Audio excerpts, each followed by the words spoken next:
Hey guys, this is Lane Kawaoka with the Simple Passive Cashflow Podcast. Today we're doing a webinar on 1031 exchanges where you can save some taxes. It's going to go pretty much in depth, but we'll try and start with the basics. And we've got the right guy on the job here, Bill Exeter from Exeter 1031 Exchanges. How's it going, Bill? I'm good. Thanks for having me on.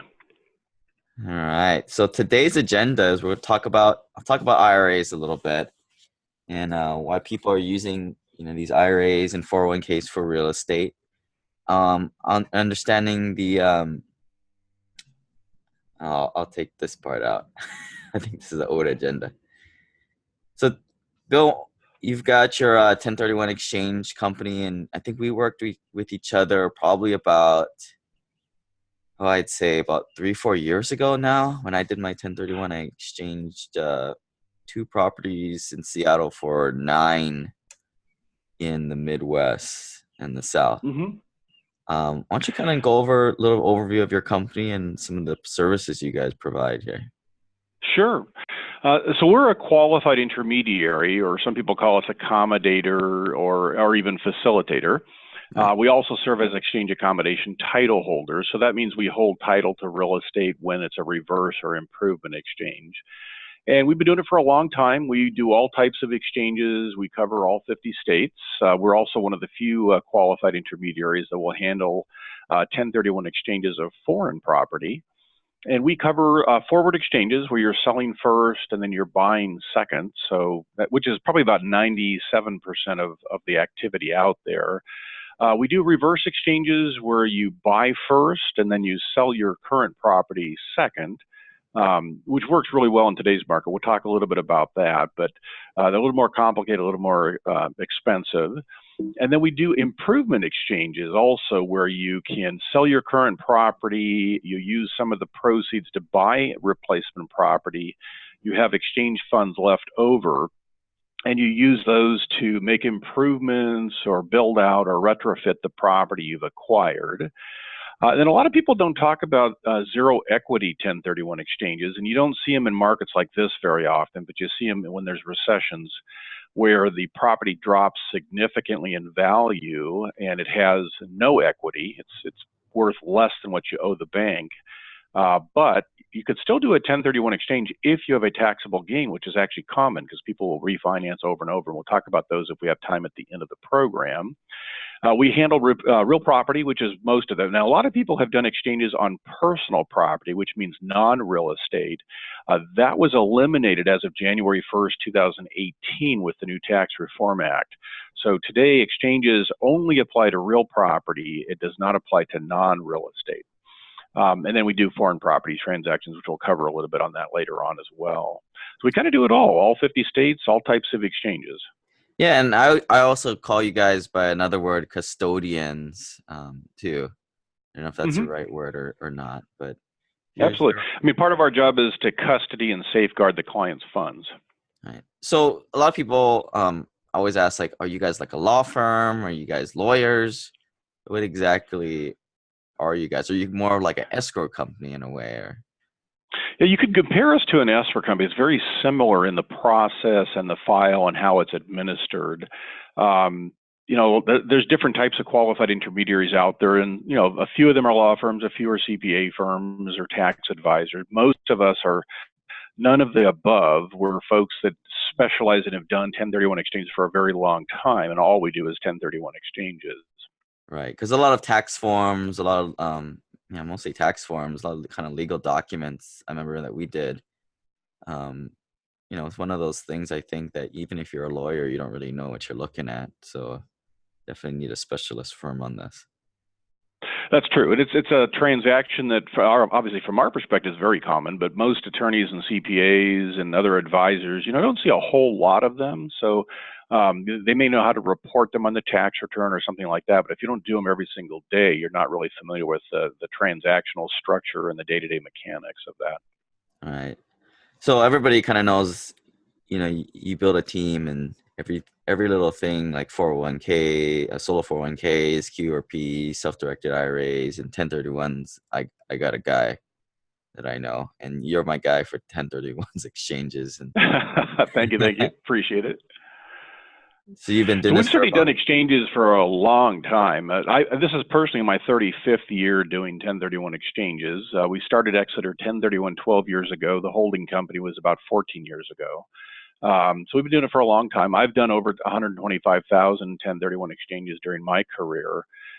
So we've built up a lot of expertise, a lot of experience in structuring them. And as we like to joke, we made our mistakes decades ago, so we know how to do them and what works and what doesn't work. And a lot of qualified intermediaries are more processors, where they just kind of process the documentation. And we really want to work with the client, their advisors, in more of a consultative and advisory capacity, which kind of helps walk through the minefield, if you will, of all the mechanical steps that have to be implemented as you go through the process.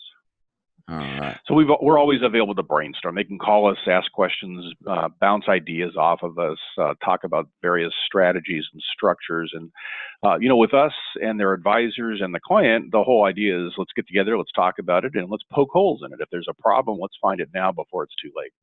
Yeah, I remember you guys were pretty helpful when I did mines, because I was kind of going the opposite. Most people pull properties to go into a bigger one, but I was doing the opposite. I was getting 2 properties to go into 9, and there was a few months of overlap between those 2 1031 exchanges, so it was kind of a nightmare, and I kind of got It's a little stressful too. yeah, and I don't know if you guys knew, but like some of those properties, the seller found out, so they kind of hosed me, when I was trying to extend out the closings, because they kind of knew I was in that distressed buyer mode. But that's Oh, yeah. how it is. Yeah, that's a good point, because when people are doing exchanges, when they're selling their relinquished property, it's not really a huge issue if you disclose to the buyer. But when you're going out and buying your replacement property, what you just said is an excellent point, that you have to be careful when you disclose it. Some sellers don't care; they don't use it against you, but other sellers can use it against you. So it's all about kind of disclosing at the appropriate time. And there's no right or wrong way to do it. It just kind of depends on each transaction. Yeah. So we'll kind of start at the beginning here, because I realize some people don't know what the 1031 exchange is. So we'll start out with the basics here a little bit. Sure. So those who haven't heard of it before, it's named after the Internal Revenue Code. So it's Section 1031 of the Internal Revenue Code. So people just call them 1031 exchanges, tax deferred exchanges, delayed exchanges. They all kind of mean the same thing.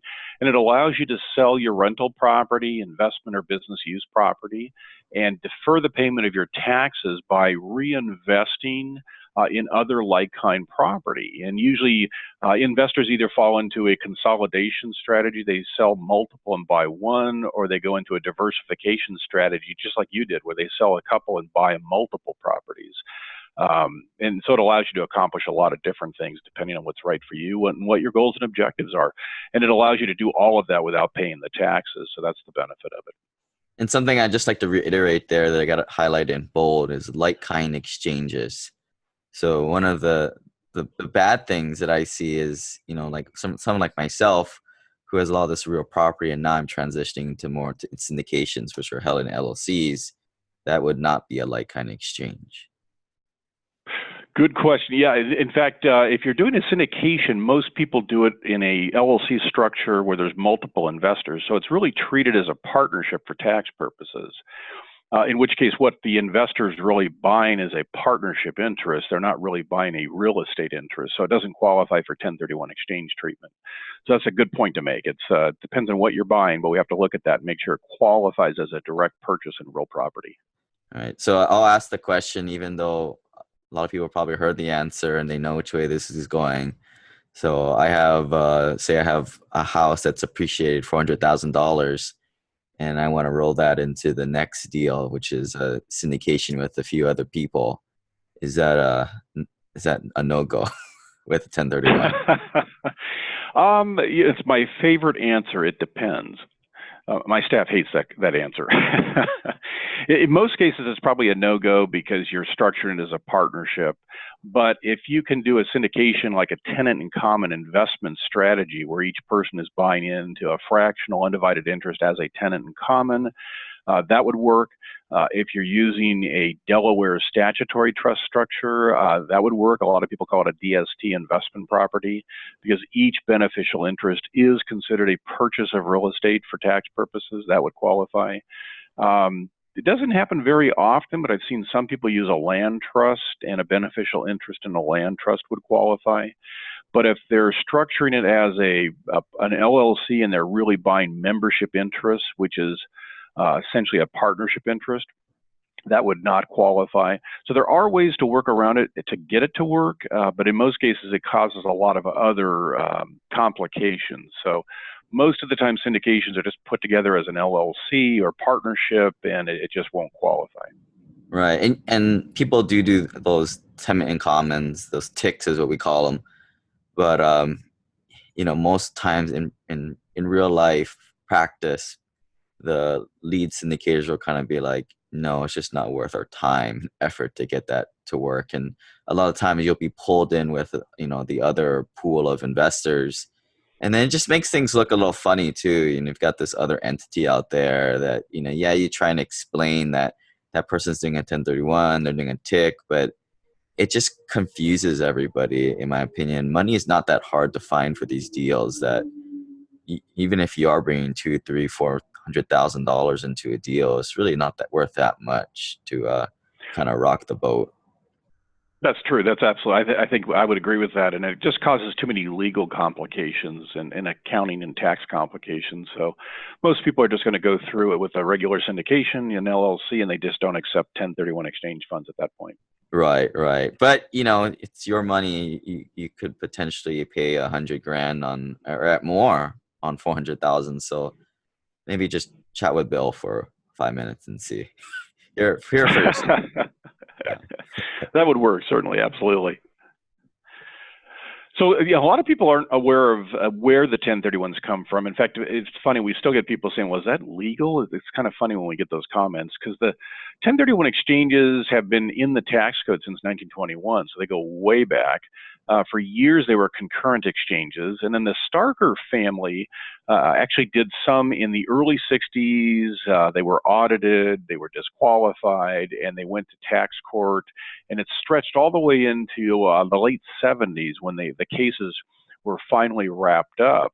And so the Starker family, which took on the IRS through tax court, actually set the precedent for today's delayed exchange, where you can actually sell today, and then you have so many days as we go forward to complete your 1031 exchange. And we'll talk about the deadlines later. So really, the Starker family set the precedent for that, and that's why we have today's delayed exchange transaction. Were they doing real estate, or was it like a partnership? Or? Yeah, it was real estate, and they sold, they were up in Oregon and Washington. They sold some timberland to Crown Zellerbach Corporation. And in return, they got basically a 5-year contractual agreement that said, look, we're going to, the Starker family sold real estate, and Crown Zellerbach said, we'll buy it, and you tell us over the next 5 years what real estate you want. We will buy it and give it to you. So it was like a 5-year delayed exchange.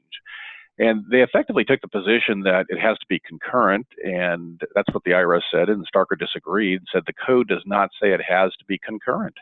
The IRS disqualified the exchanges, and they fought the IRS and won. The court agreed and said that the code does not say it has to be concurrent. And that's what kind of set the precedent for today.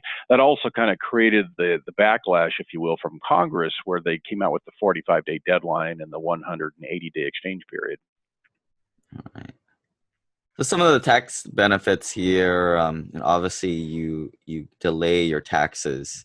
So a lot of people are, potentially in that 50-40% tax bracket. So if you've got a taxable gain of $400,000 in that case, you could potentially be paying $100,000 to $200,000 of taxes right there. So it's a way of kicking the can down the road. Absolutely, yeah.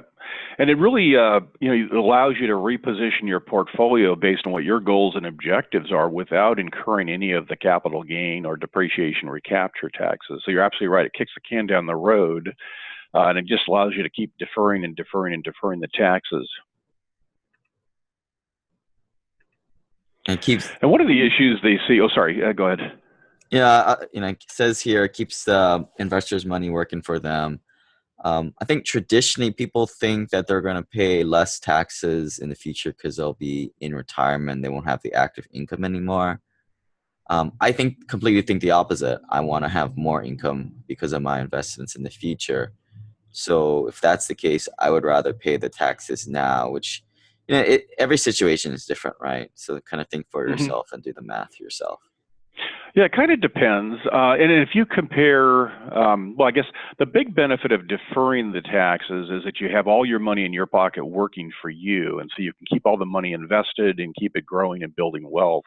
And if you compare, two families, one that sells and pays the taxes as they go along, and one that sells and does an exchange and defers the taxes all along, after 30 or 40 years, the one that's been doing tax deferred exchanges throughout their lifetime will have a significantly larger wealth and estate because they've had all their money continually rolling over and working and building for them. But if you do that well and you end up with a huge portfolio, you could be in a higher tax bracket once you retire. At that point, then it kind of gives you the option of, well, when do you want to recognize your taxes? We've had people who've come to us and said, look, I'm going to have a much higher tax bracket when I retire, when I start selling property. So one possibility is you do a partial exchange. You could sell property today, maybe it's for $1 million, and instead of reinvesting that $1 million and above, maybe you reinvest at 900,000, trade down by 100,000, and you recognize tax on just the 100,000. So every time you exchange, you pull a little bit of money off the table. So like you said, it really depends on what's right for the investor, and there's lots of different ways to use the 1031 exchange depending on what their goals and objectives are. All right, and you brought up a great counterpoint to my counterpoint that I'll highlight there. It's all about kind of delaying that future gain in a way, and using that, or delaying that taxes today so you can pay, so you don't have to pay taxes on it, so you can invest it now. Kind of, I talk a lot about that infinite banking concept. One of the reasons I don't like it, and although I do the strategy, and we can, if you guys are interested in that, we can talk about that on a later date. But one of the bad things is, like if you put 50 grand into that life insurance, you lose $15,000 or so right off the bat. I mean, that could have bought you like half a turnkey rental, and none of the calculations take that into account. So it's kind of the same thing here. You do that 1031 exchange, you get that, essentially that $15,000 back in a way. So you have access to that True. to investing at.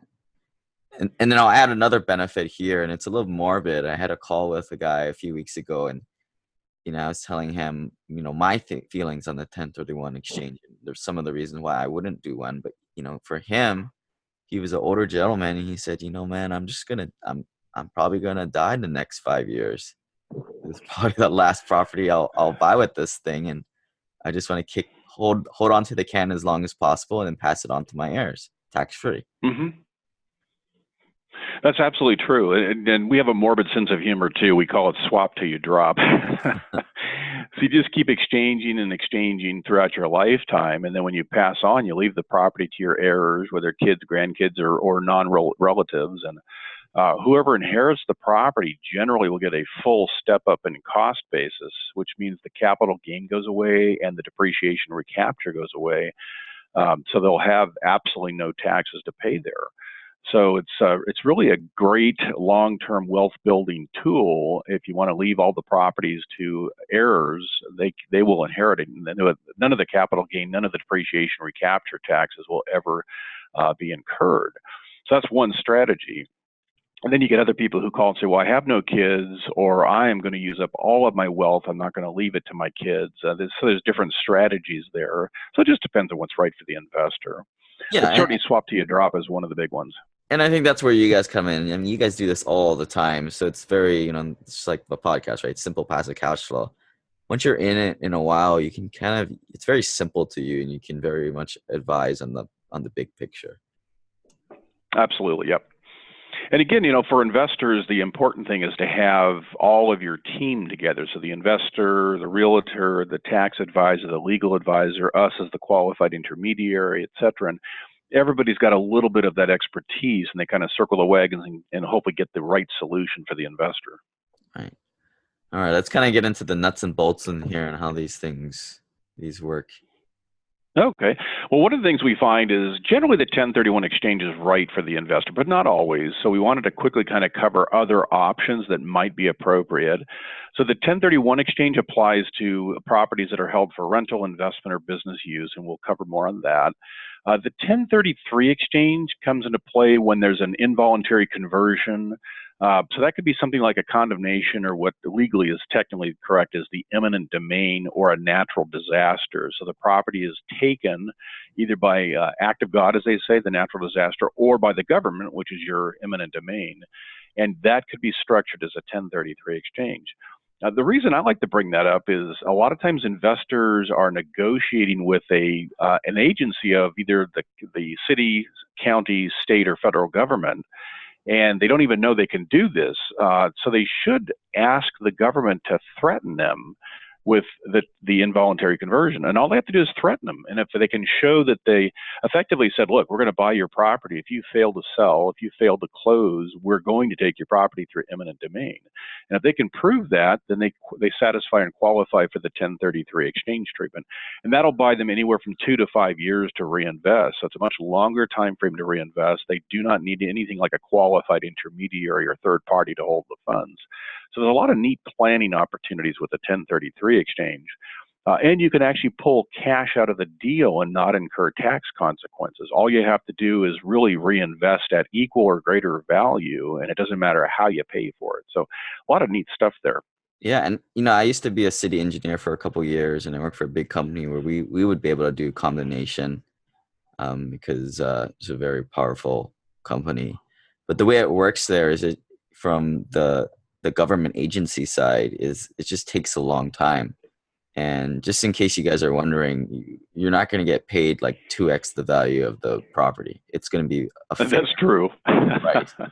Maybe like 110%, 150%, something like that, within reason, right? Because these guys, they like their government jobs and they don't want to get fired, so they're not going to put their butt on the line. They don't care. They can wait you out. That's very true. But you can always, if this is a situation for you, talk to Bill, and then maybe he can, like, there's a formula that he has, and share it with your city engineer or whoever you're working with, and I'm sure they'd be okay with putting something on letterhead that make it very kosher for you to qualify for that 1033 exchange. Mm-hmm. Absolutely. The 1034 exchange was something a lot of people did, but they didn't necessarily realize it. And that was kind of a rollover provision. So if they would sell their home that they live in, their primary residence, and then reinvest it in another primary residence of equal or greater value, they could roll over their capital gain into the new property and not pay taxes. And that was taken away in 1996. And then in 1997, they came out with the 121 exclusion, which for most people is actually a much better mousetrap per se. The 121 exclusion says if you've lived in your property and owned the property as your primary residence for at least 2 out of the last 5 years, and it doesn't have to be consecutive, as long as it's a total of 24 months during the last 60 months, then you qualify for a tax-free exclusion up to $250,000 in taxable gain if you're single, $500,000 if you're married. So tax-free is always better than tax-deferred.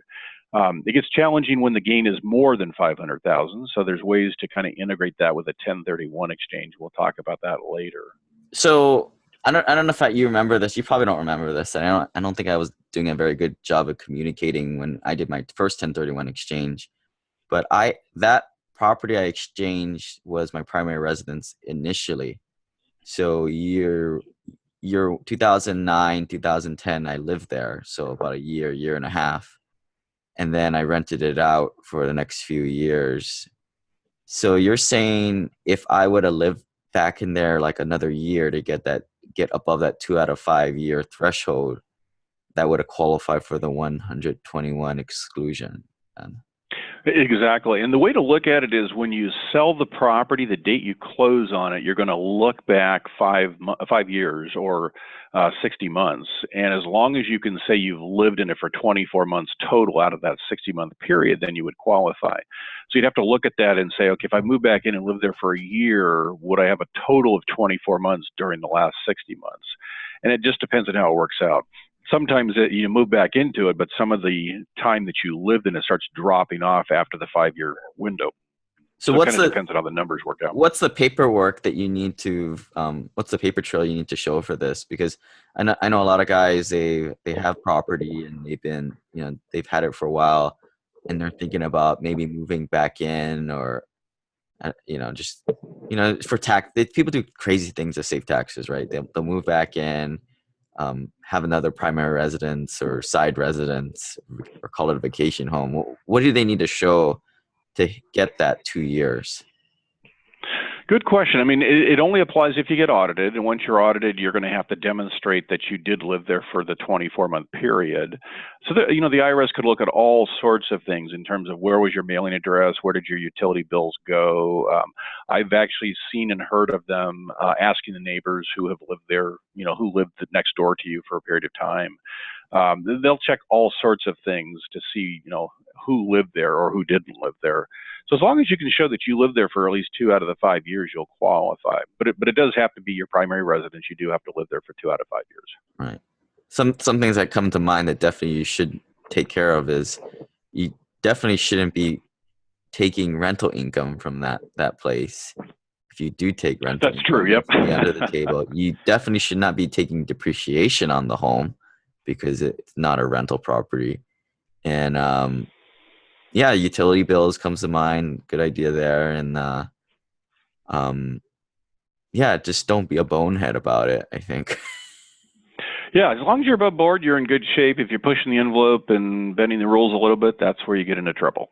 So it's primary residence, not vacation home. You can't call it a vacation home. That's right. Yeah, it has to be your primary residence. Vacation homes and second homes kind of fall into the middle. They're not a primary residence, so they don't qualify for the 121 exclusion.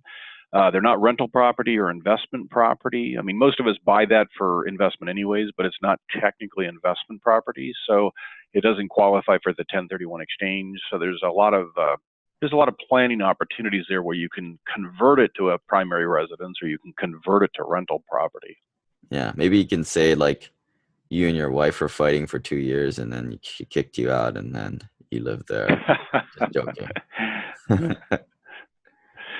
And the 453, let's put that off until later on in the webinar. We've got some other areas we can cover that. And same for the 721 exchange.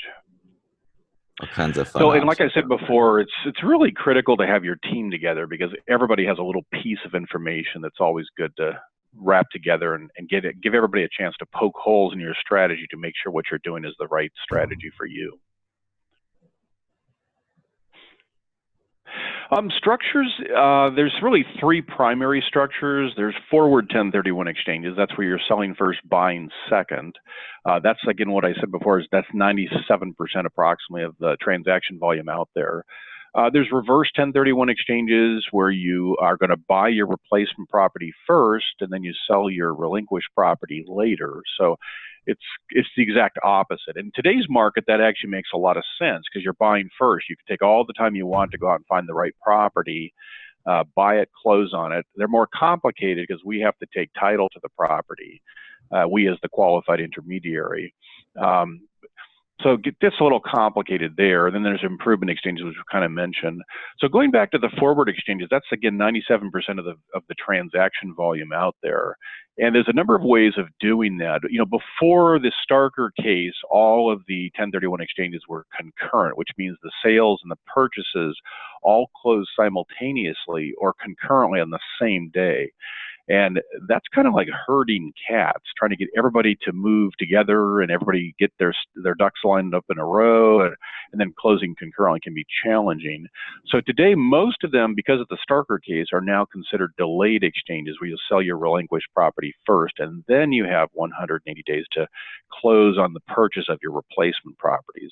In today's market, though, it gets a lot more complicated. You sell first, you trigger your gain, and then what if you can't find replacement properties that make sense? It's a hot market. You're getting multiple offers, bidding wars, etc.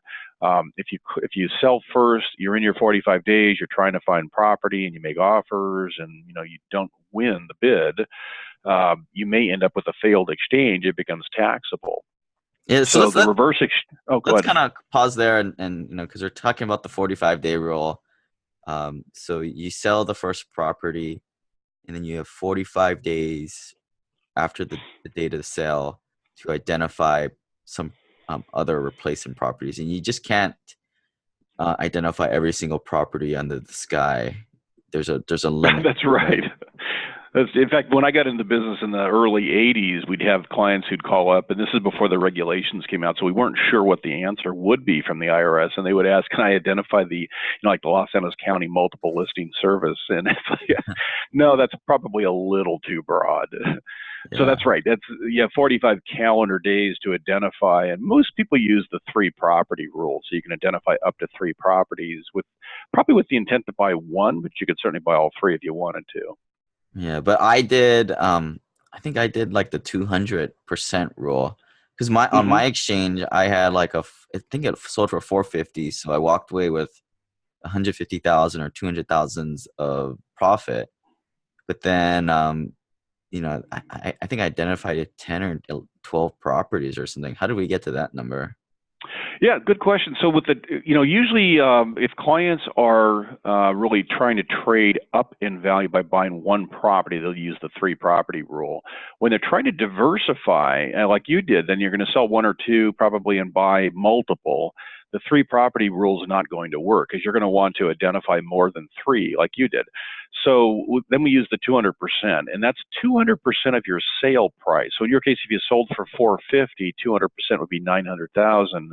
You could identify as many properties as you want, as long as the total value identified is not more than 900,000. So you just double the sale price of your relinquished property. So even if the amount that you profit, like for me, it wasn't very much of the 450, because I still had a lot of loan left over. But even if you have a lot of, if you 100% cash, 80% cash in the deal, you're still only allowed to go up to that 200%. Which I think is a little. That's right. Yeah. Yep, that's exactly right. That's right. And that's why in some cases people are going to buy one property of greater value. So they'll use the 3 property rule, because the 3 property rule has no limit on the number of values. So even if you sell for 450, you could buy or identify 3 properties, and each one could be, a $10 million value, and it would still be okay.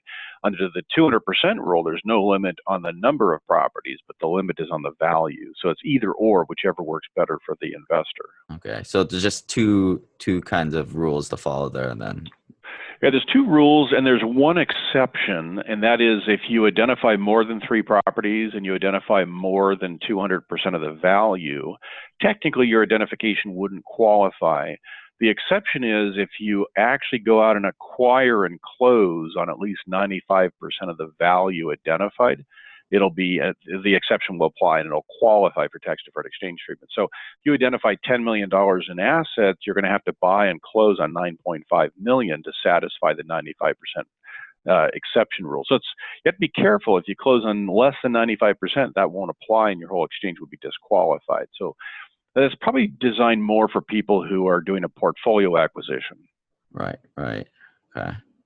So you've got the 45 days to identify those replacement properties, and then you've got the 45-day rule. In my opinion, that's the hardest. That's by far the hardest constraint you have to fall in here. And you don't have to comment here, Bill, but I've heard of some CPAs or other guys doing this, is that they'll backdate the 45-day rule. But you don't have to comment on that, Bill. Oh, I'd be happy to jump in. We call those accommodating accommodators, and for the investors who are listening, that's also tax fraud. So I would steer clear of that. But you're right, there are a few out there who will do that, and they'll violate the tax code. Yeah, they're usually found in like strip malls, and like they work from home. Yeah, be very careful. I would just steer clear of those. It makes you wonder, if they're willing to do that, what else are they willing to do? Right, or if they're even filling out the right paperwork too. Exactly right. Yep. So after that 45 days, you've identified all your properties. You have 180 days to close on all said properties. Right. Exactly right. All right. And all you have to do is close on them, so that would qualify then, and you're in good shape. And that's, as an investor, you just got to be careful, like we said, during that 180 days. It's something that you don't really want to tip off to the seller party. I wouldn't even really want to tell the broker involved too, because that's brokers. I don't think brokers are your friend, even your own buyer broker. You know, in that 180 days, if something slips, now they know that you're a distressed buyer, like we said. It's absolutely right. If you're past the 45 days and they know you've identified their property, they know that you've got to buy theirs or one of the other three that you've identified. So it limits your negotiating ability there, and it could be used against you. Right, and I'll just tell what happened with mine. So my closing just slipped a little bit because the lender wasn't able to, you know, it happens, right? But the the seller was like, no, I don't want to close it. I don't want to sell this to you anymore, because they kind of knew it was going to happen. I think they were just trying to call my bluff. And you know, then I start to think like, okay, well, if I don't do the 1031 exchange, it's not the end of the world, right? Like I can still just pay taxes on that little portion of that unused funds. So I think it was like $30,000 down payment that I was using of these funds. So if I don't use that, then I pay taxes on almost a third of that. So I would have paid $10,000 of taxes there. Or what I ended up doing is just like, come on, man, just like increase the price by a few grand. And it was sort of like extortion in my opinion, which I wasn't really happy about. But anyway, it's all over now.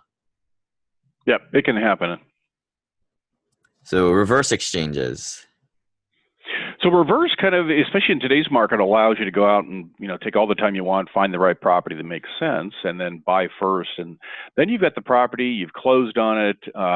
All you have to do is worry about selling your existing property within the next 180 days.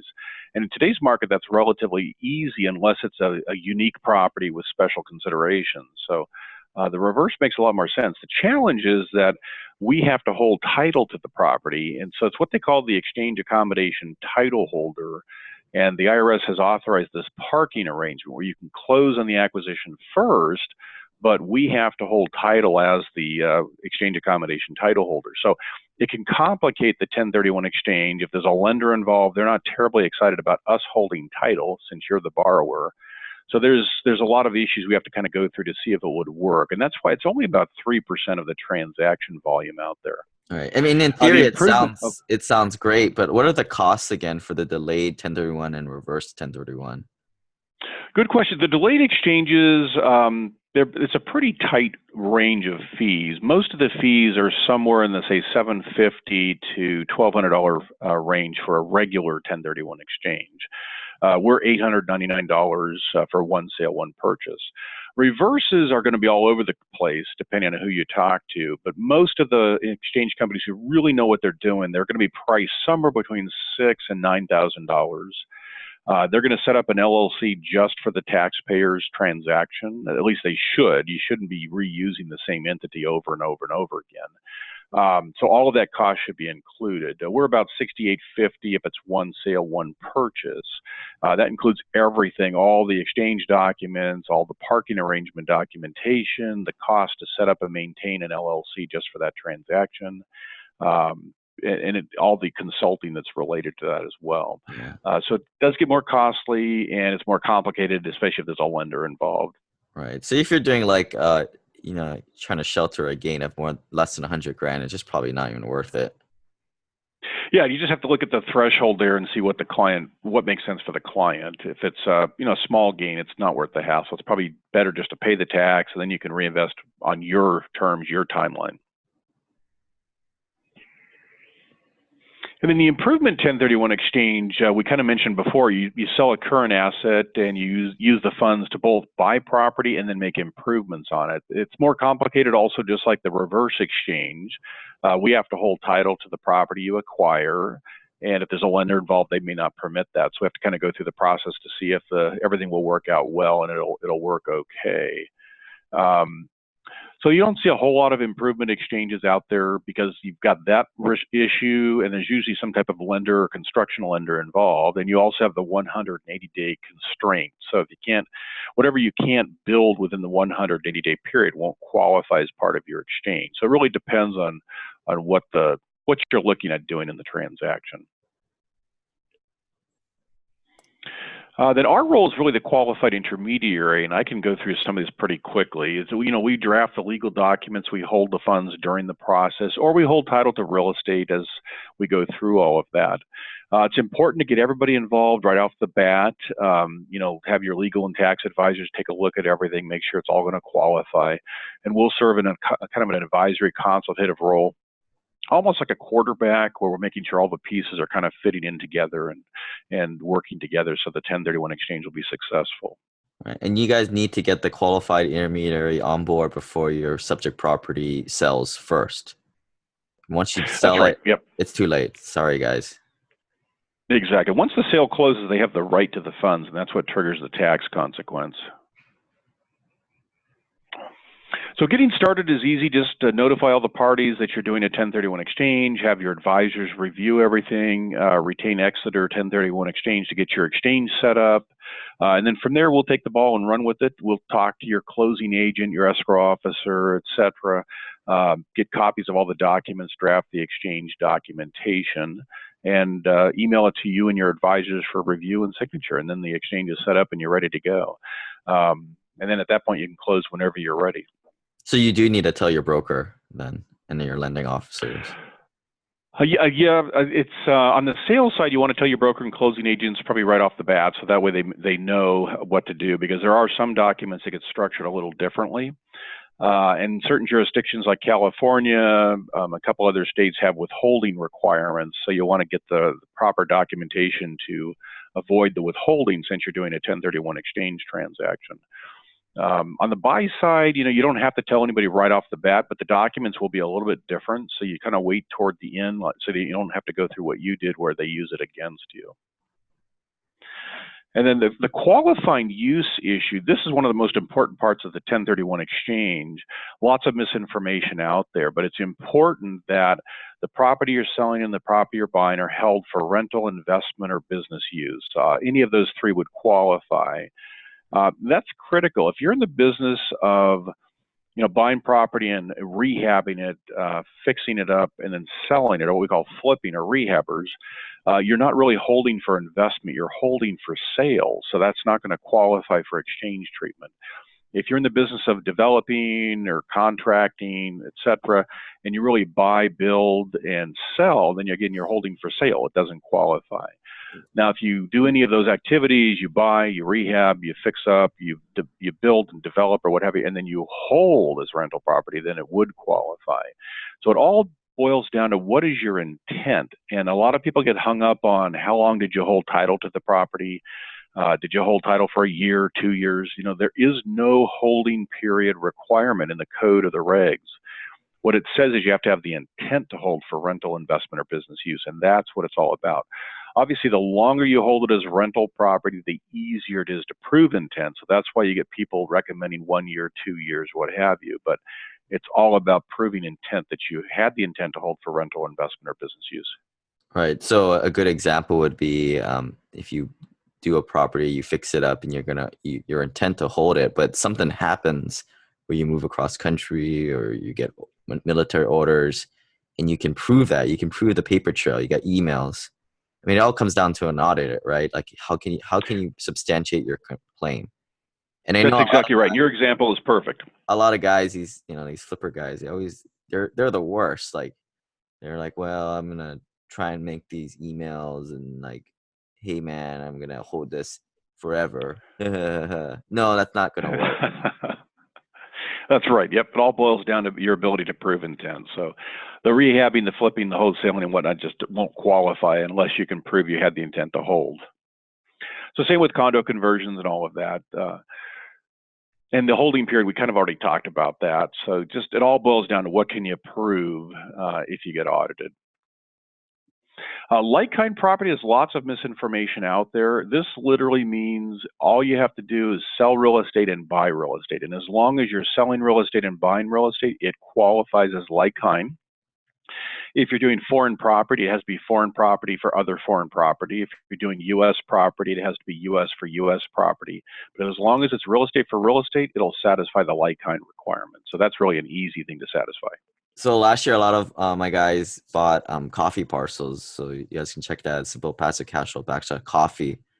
and that's in Panama. Would that qualify for a like-kind exchange? They sold their It house. would if they're buying parcels down there, but it would have to be they would have to sell foreign property to buy that to qualify. If they're selling U.S. property and then buying down there, that would not qualify because they're selling U.S. property. They're not buying U.S. property. Got it.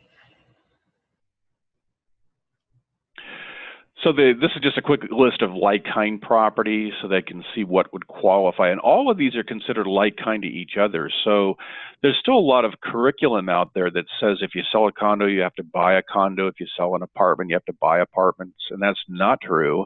Again, as long as it's real estate for real estate, it qualifies. So all of these are considered like-kind to each other. You can exchange between all of these asset classes, including things like oil and gas rights, mineral rights, water rights, air rights, etc. All of those qualify as real estate in most states. So that would all be part of a 1031 exchange. So I think this is a kind of a nuance. Like in certain areas like Texas, you can buy just the mineral rights or the oil rights there. So that's how you can absolutely. And you can also strip off if the rights and sell it. You could strip off the rights and sell it. It might be an easement in perpetuity. It might be a leasehold interest. So there's a lot of different ways that it might qualify. So it can get pretty creative. And of course, fractional ownership would work, whether it's a tenant in common investment property or a Delaware statutory trust would qualify. And then non-like-kind property, just want to kind of throw this out there. This gets really complicated. We could talk about it for a long time. Second homes, primary residences, vacation homes, anything that's really held and used personally obviously won't qualify. It has to be held for rental, investment, or business use. Yeah, you should be getting that 121 section anyway. Exactly, absolutely. And there's ways to convert that, so we can certainly change what the intent is. You can convert it to rental property and rent it long enough, et cetera. If you hold title to your property in some type of an entity, a partnership, a multiple member LLC, a corporation, things like that, keep in mind that you don't own real estate. The entity actually owns the real estate. You just own a partnership interest or a membership interest or shares of stock, and that does not qualify for 1031 exchange treatment. There are lots of potential ways to restructure this so that it would qualify, but it really takes all the advisors to kind of get together and figure out what can be done. The exception to that is anything that is a disregarded entity. So single member LLCs, living trusts, Delaware statutory trusts, land trusts are usually exclusions to that rule.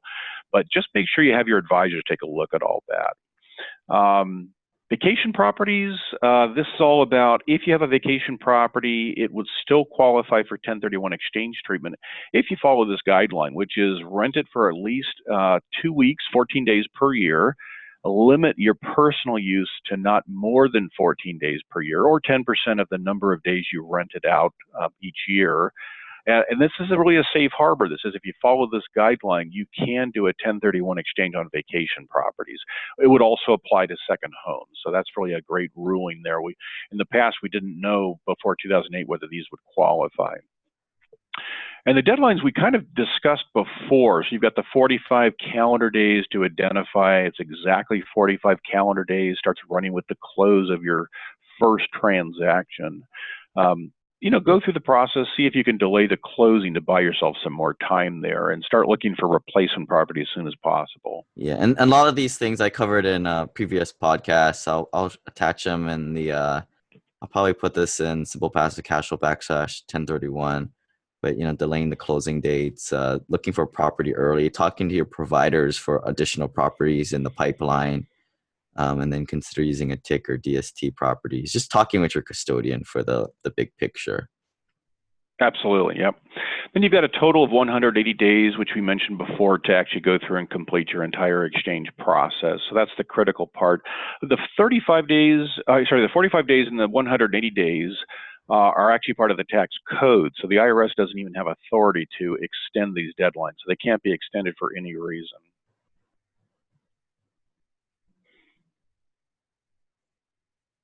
The identification requirements identify to the qualified intermediary. I know there's some some people out there will say, well, you can identify to your broker, your tax advisor, or whomever.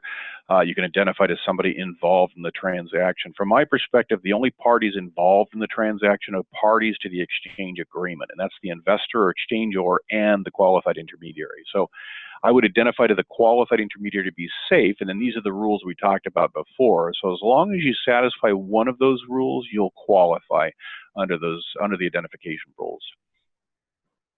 Reinvestment requirement, we get a lot of misinformation here too. Keep in mind, the whole idea is you own an asset, and as long as you remain fully invested, the IRS will allow you to defer the taxes. So you want to make sure you're trading equal or up in value based on the net sale price. If you sell property for $1 million, your net sale price after closing costs is probably about $950, $960, something like that.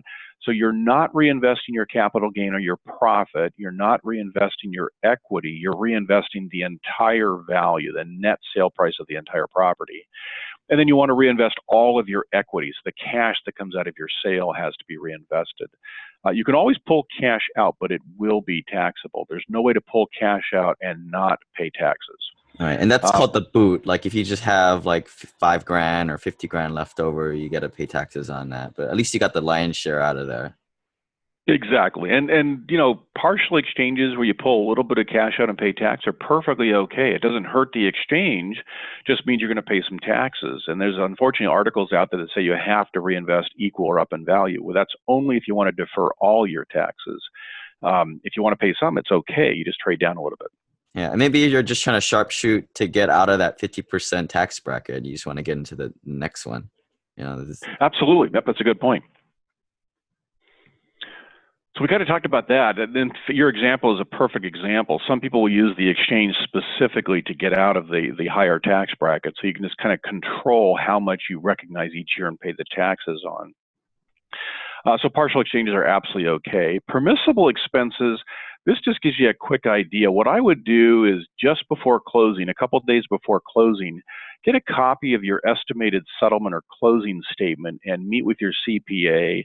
You can also ask us as well, and we'll go line item by line item, and we want to allocate those that are permissible expenses. Anything that is a selling expense, your broker's commission, title, escrow, etc., would qualify. Recording fees, documentary transfer taxes, all qualify. Operating expenses like prorated rents, prorated property taxes, HOA expenses, things like that are not permissible. Lender-related items, loan payoff costs, charges, fees, etc., loan origination costs and fees are not permissible. So we can actually narrow down to what are permissible and what are not permissible, and those that are not permissible, you can put out-of-pocket funds into closing to cover those, and then you won't incur any taxes. So that's critical if you want to avoid paying any tax. If, you know, a lot of clients don't care, they just let it go through and they pay a little bit of tax on those non-permissible items. Yeah, very a lot of rules there, but I would just rely on what are the experts on that kind of stuff. Yeah, this slide just kind of gives you a quick outline of all the permissible expenses. It'll go through that list. And I think the next slide goes through all the non-permissibles as we get through that. This is all the small potatoes in terms of the big picture, but just in case you guys want to review this later. But I just rely on your custodian for this stuff, is my opinion. And you can certainly exchange multiple properties, which is exactly what you did. You sold 2 and bought, I think you said 9. So you can go either direction. You can sell multiple, buy multiple, or any combination thereof. Just the more properties involved, the more complicated it gets. There are ways to combine a forward 1031 exchange with a reverse exchange or vice versa. So if you have a lot of moving parts, we can actually combine 2 exchange strategies to help accomplish things. You may sell a couple properties, buy a property in the middle, and then sell a couple more properties and combine them all through that. If it's a seller carryback involved, that's where it gets complicated. So if you're selling property and you do a seller carryback note, keep in mind that you're selling real estate, you're getting some cash, but you're also getting a note. And the question is, how do you go buy replacement property when there's a seller carryback note involved? It's possible. It gets a little more complicated. So we really have to look at the situation, walk you through the complexities involved, and decide if it makes sense for you. But With a 1031 exchange, I always recommend try not to do a seller carryback note unless you absolutely have to, because somehow you have to convert it to cash so you can go buy your replacement property. Taxpaying entity, we have to make sure the same taxpayer is selling versus buying throughout the entire 1031 exchange. So this goes back to those entities I had talked about before. If you're selling as a multiple member LLC, which is a partnership, and you do a 1031 exchange and then you go buy as an individual, that's a completely different taxpayer that's not going to qualify. So we have to make sure that the taxpayer that's selling is also the taxpayer that buys. So we have to go through all of those and see who is the real taxpayer. These are the exceptions because they're disregarded entities. So the single member LLCs, the Delaware statutory trust, land trusts, and whatnot.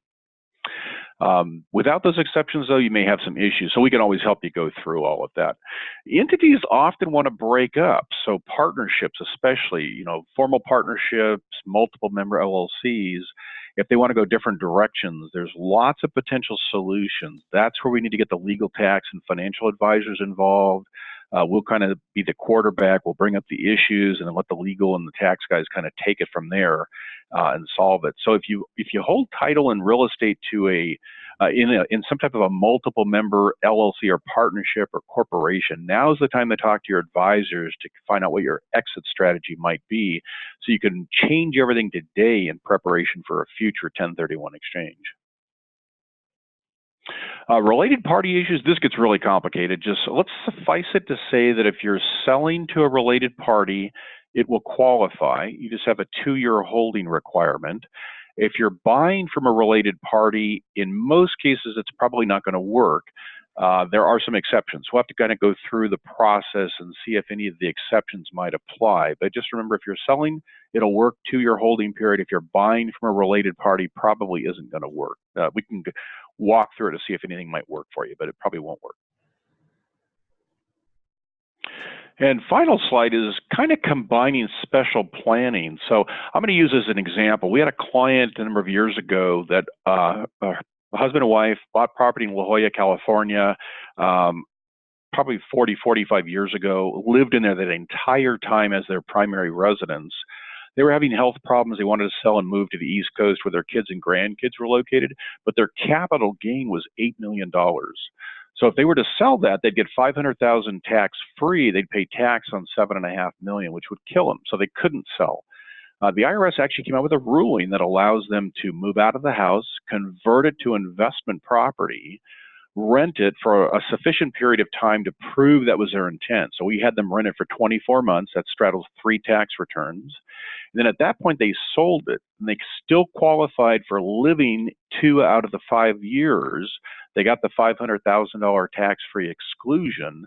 And because they've held it as investment property, they qualified for the 1031 exchange. They deferred the other $7.5 million in a multifamily on the East Coast, where they were able to move back with their family. So a lot of ways to kind of combine all of this to satisfy all sorts of potential problems with property ownership. So anytime you have the more complicated issues, we can always sit down and kind of walk through your issues and see if there's something that might work out by combining stuff. That was a special. Stuff's a new professional term, by the way. Yeah, and while we're on that special tax planning, let's talk about these DSTs. I'm not a fan of it. I think of it as kind of tax evasion. You hear about it a lot. Just kind of wanted to hear it from your opinion on these things. And what are they, I guess, first? Sure. And I think we need to differentiate between the 2 different DSTs. One is a Delaware statutory trust, which is replacement property, and that does qualify. There's a specific revenue ruling from the IRS that covers that. The other DST is a deferred sales trust, and there's a number of other companies that have similar strategies under different names. And it's important to note that the IRS has not ruled anything on them at this point in time. So it's very important to sit down with your tax advisors, have them look at it, review the documentation to make sure you want to proceed with that. I would agree. I'd be very careful with those strategies. Make sure you don't proceed without tax advisor assistance. Yeah, probably the same guy doing that is in the strip mall or working from home, backdating people's 45-day clocks and saying, hey, man, I can give you this this statutory trust for you, and you can not pay taxes. So it's kind of shady. I think it's at the end of the day when the IRS comes knocking, a lot of these guys just aren't going to be able to back you up, and you're on your own.